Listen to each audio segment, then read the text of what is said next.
There's a pretty awesome scene in The Fate of the Furious where Jason Statham fights a bunch of armed mercenaries on an airplane while holding an adorable baby in a carrier.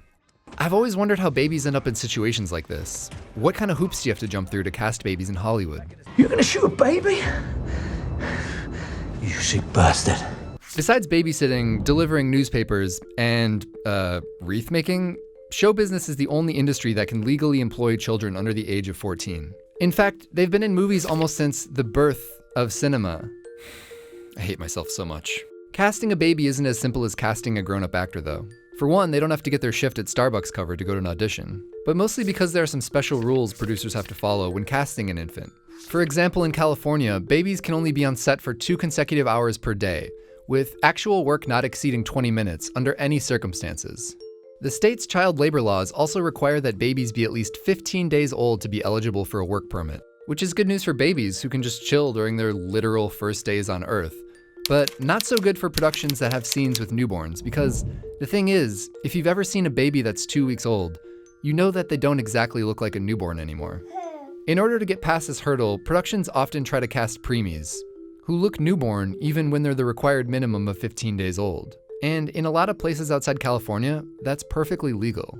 In 16 states, there are actually 0 regulations regarding minimum age for baby employment in films, and many other states have laws that are pretty lax. In New Jersey, for example, a month-old baby can work 5 hours a day, 5 days a week. And in Louisiana, they can be employed 6 hours a day, 6 days a week. That's more hours than I worked when I bagged groceries after I graduated college, and no, I do not want to talk about it. Most states also do nothing to protect the money that babies make. Only a few places follow the Coogan Law, which requires that child actors be set up with a blocked trust account to protect their earnings. The law is named after Jackie Coogan, an early 20th century child actor who was in a number of Charlie Chaplin films, including the American classic, The Kid.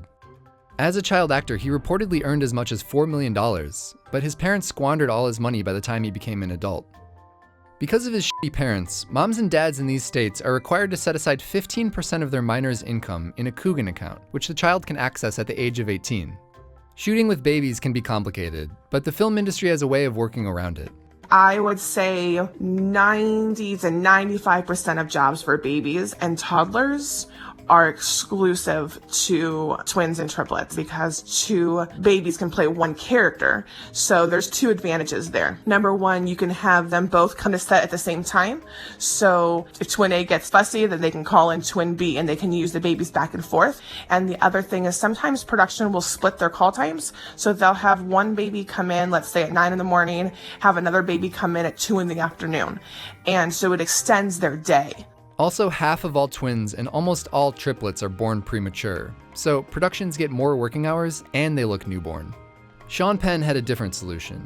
He directed a movie that nobody saw called The Last Face, where they put out a casting call for a 1-day-old baby.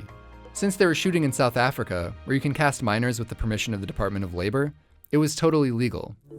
Babies in showbiz probably rake in big bucks, right? Unfortunately, not. Babies obviously can't talk, so they're usually classified as an under 5, a term that refers to an actor with less than 5 lines. It's interesting because you can have a baby who is a recurring character on a TV show and has a name that the public can relate to, but a lot of those babies are only getting paid between, $200 and $300 a day. So babies don't really make a ton of money, and casting them sounds like kind of a nightmare. Are there any other options? Cut to American Sniper.